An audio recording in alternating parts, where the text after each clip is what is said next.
28 September 2024 চাষকর কাঁচা বাজারে দেখেন লাল শাক।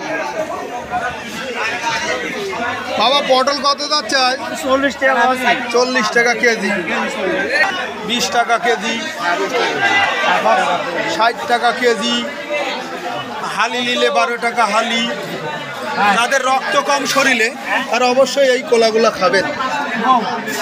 ছানা খাওয়া যায়, তরকারি খাওয়া যায়। 5 8 20 টাকা। কলমি শাক 5 8 20 টাকা। চাষকর বাজারে তরি তরকারি প্রচুর উঠে, সব ধরনের তরি তরকারি চাষকর বাজারে পাওয়া যায়। সাথে কুমড়ি বড়ি। এই যে প্যাকেট হলো কত বাবা আজকে? 35 টাকা। কতখানি আছে ওজন? 1 পোয়া, 250 গ্রাম।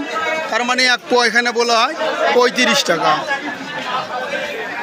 সবচাইতে কম দাম, যার আদর নাই, সেটা হলো লেবু। কত করে? 40 টাকা কেজি। এরও দাম বাড়িছে।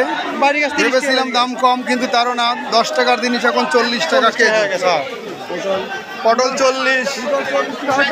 এখন হলো বর্ষার কাল। বর্ষার সময় দেখা যাচ্ছে ইলিশ মাছ পাওয়া যায়। ইলিশ মাছ পেলে কুমোরের দামটা একটু বেশি, পার পিস 50 40 পিসে বিক্রি হয়। এগুলো খুবই সুন্দর, একদম জাংলা দেখাই যাচ্ছে। দেখছেন কি সুন্দর চেহারা তার। কুমোর তো চেহারা হবেই সুন্দর, একদম দেশি টাটকা। আল্লাহ সবাইকে ভালো রাখুক, সুস্থ রাখুক। বছরে একটা দিন হলো ইলিশ মাছ খাবেন, সাথে কুমোর দিয়া খাবেন। আল্লাহ হাফেজ।